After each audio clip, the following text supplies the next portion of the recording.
Hello folks, how's it going? So welcome to my review of One Piece chapter 1072, and we're on the cusp of getting some major answers when it comes to certain characters, specifically with Juri Barney and her connection with Kuma and what this chapter offers, and establishing where Barney's path goes from here. I've been saying it ever since. I think she's going to align with the Straw Hats, but this chapter may give us more clarification on how she ends up doing that. And on the other aspect, we got some interesting developments when it comes to CP0. I guess we could also say when it comes to like the lore of Mads. And speaking of which, we get them on the cover page, which I'm guessing the cover story has transitioned from the Vince Smokes escaping Whole Cake to going to focusing on the past of the Mads, especially with this cover story.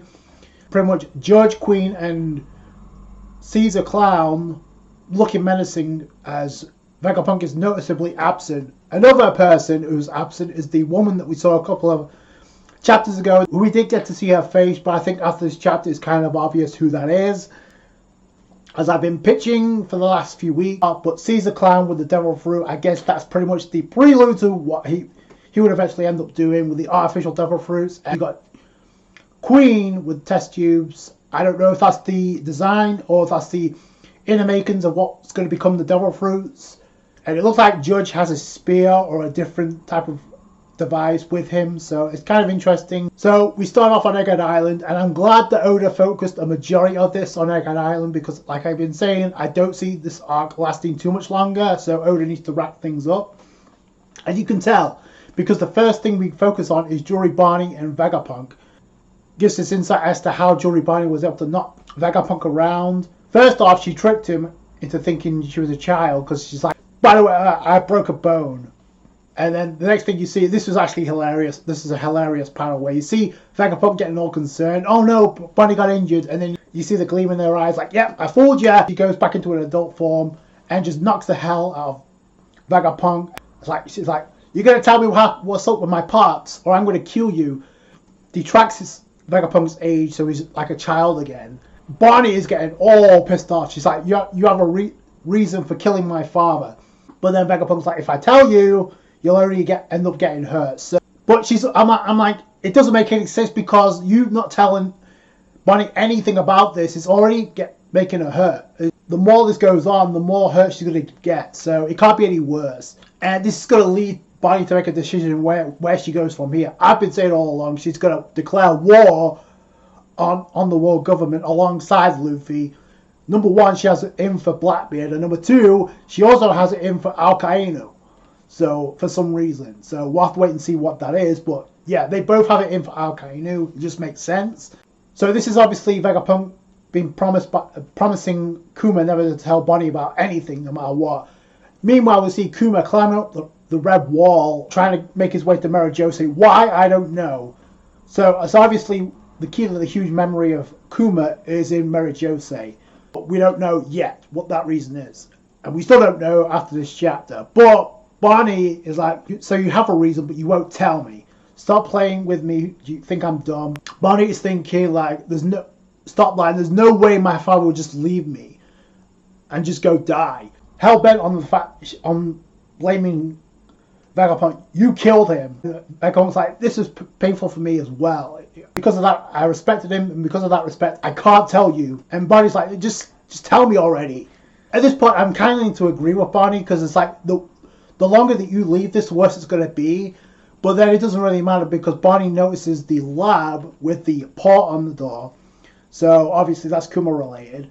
So, she goes in. Vegapunk tries to convince her not to. She just breaks the lock and just goes straight in. And then you see a giant ass paw in a machine or a tank, but it's looking like it's the memories of Kuma that's in that paw. Barney tries to touch it before she can. It cuts away.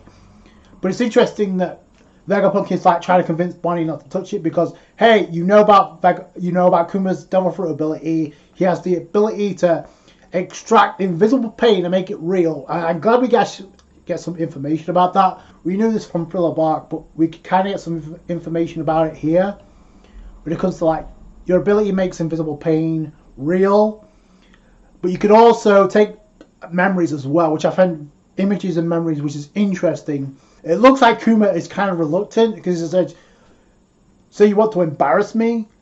So whatever his memory is, it obviously involves Barney in some regard.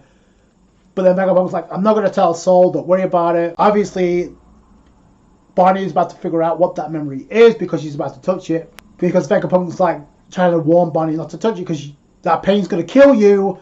Which then Barney's actually putting two and two together and figuring out. And while this is going on, you got Kuma being shot down by Marines. So it's a cool little transition, an emotional one. So Kuma's standing his ground, and as you see, it looks like he's taking like his useless Devil Fruit ability again because you see his hand. It looks like he's about to charge up his shockwave because you see his other hand with a paw, which I think is very telling. So that's pretty cool. Like I said, I don't see Kuma going down just like this. As this is going on, you got Barney about to touch the paw, the giant paw. Barney's like, that's my father's memories, isn't it? And before we can find that out, it cuts away, which I'm inclined to agree with Barney because why would Oda cut from that if it's not to do with Kuma's memories? So we're going to get out into this pretty quickly within the next chapter or two. I think it's going to play a vast role in where the arc, how the arc ends up. We cut from there to Usopp, Sanji, Nami, along with Shaka. They're observing the situation and they're aware with Kaku and Zoro going at it. It's like that's either Sanji saying this or it's Usopp. But it's like, good thing Zoro is there. He won't lose. So that's kind of cool. If that is Sanji, if it's Usopp, they're both having faith in the second in command to take care of things. So then I think it's Shaka that says it depends because it's 2v3. But then Shaka's like, take a closer look. He may be at a disadvantage because as we see, the Zephyrium have also landed under the command of CP0. So in the previous chapter, I find it very interesting that Rob Lucci was not looking to follow orders because he was told to wait until Kizaru arrived to give the order to attack Luffy because he's a Yonko now. So CP0 can't do what the hell they want. But Rob Lucci didn't want to acknowledge Luffy, one of the four emperors, even after getting his ass kicked. But then we also see two of the 6 Vegapunks going off. I think it's cool that Luffy is going to see some action, even though I don't know if she stands a chance considering how Atlas got wrecked. It's cool that Nami's like, yo, Sanji, you should go back him up. After that, Sanji's, yeah, I'm going to go for it.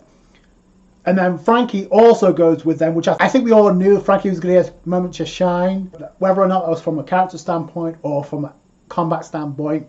So Frankie's going to have a role in this. And I think it's appropriate considering it's CP0.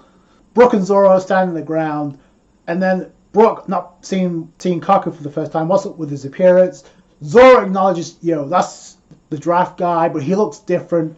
Acknowledging the fact that also Kaku has a hybrid form.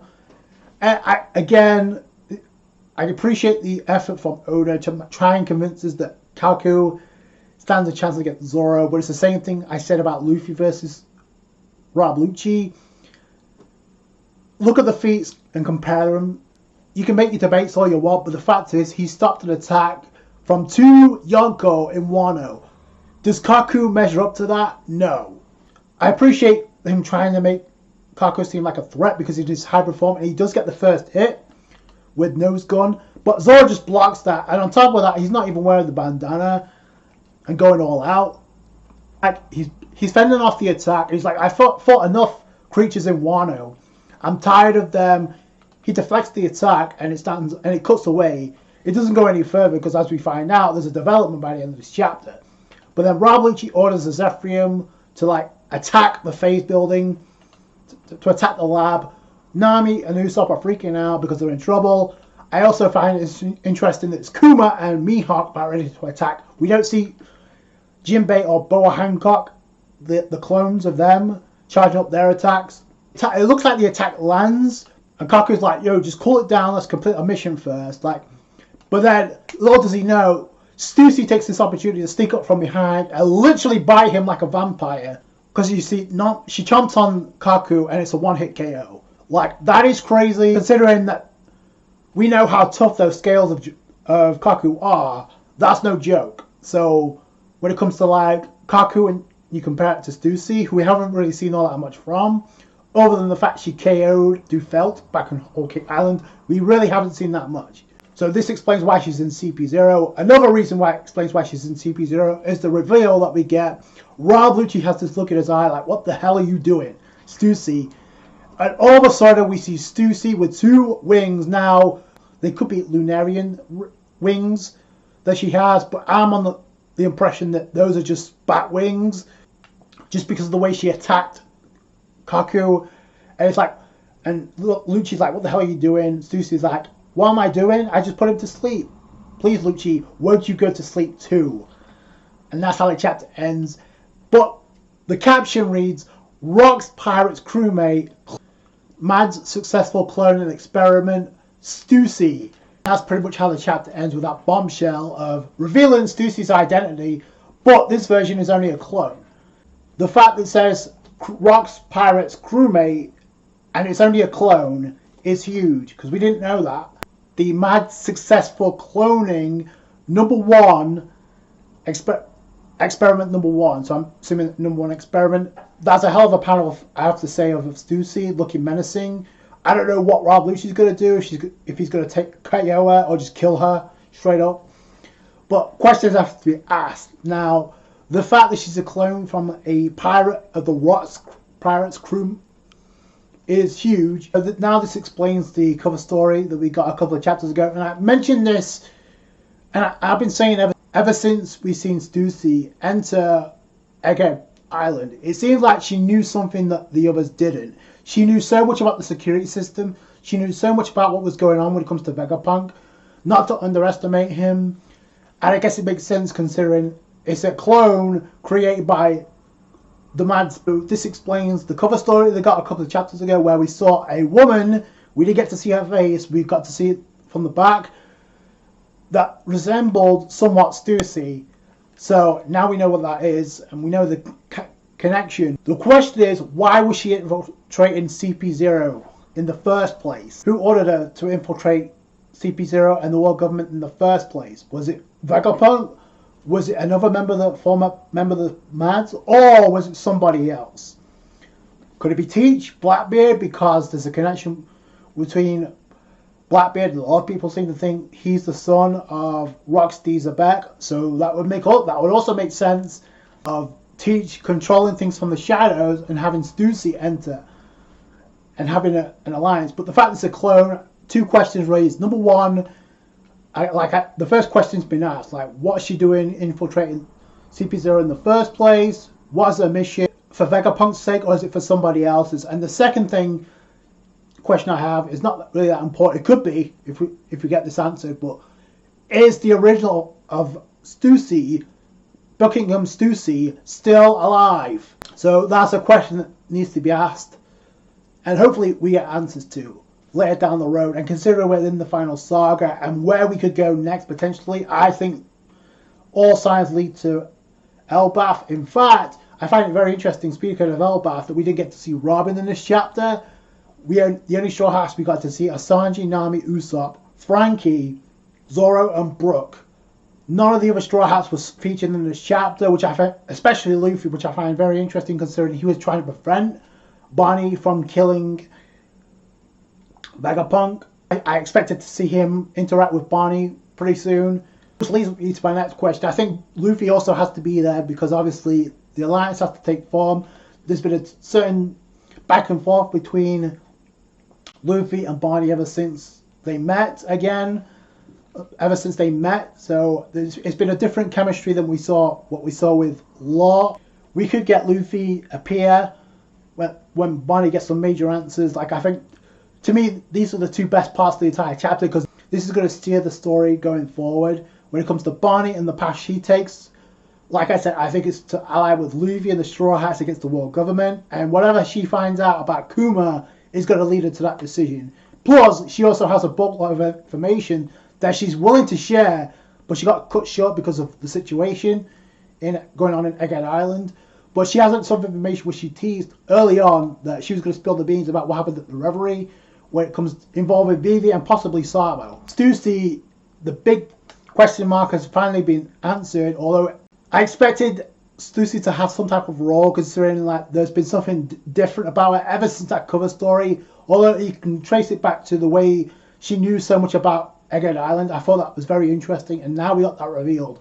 The question we have to get answered now is why has she infiltrated CP0? And what's Brahmalucci going to do now? Because if she commands Zephyr, he's screwed.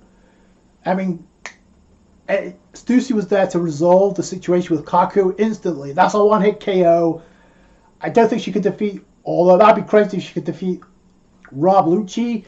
I find it very interesting that Robin wasn't there alongside the other Straw Hats, so maybe she can get involved. I thought it was a really decent chapter. We got two major incidents that get revealed that's going to steer the story going forward, so I can't wait to see where that goes. Let me know what you guys think down below. That's going to do it for you guys. Thanks so much for watching. Like the review if you did a thumbs up. I appreciate that. Subscribe to more One Piece. Catch you guys later. Thanks, guys. Bye.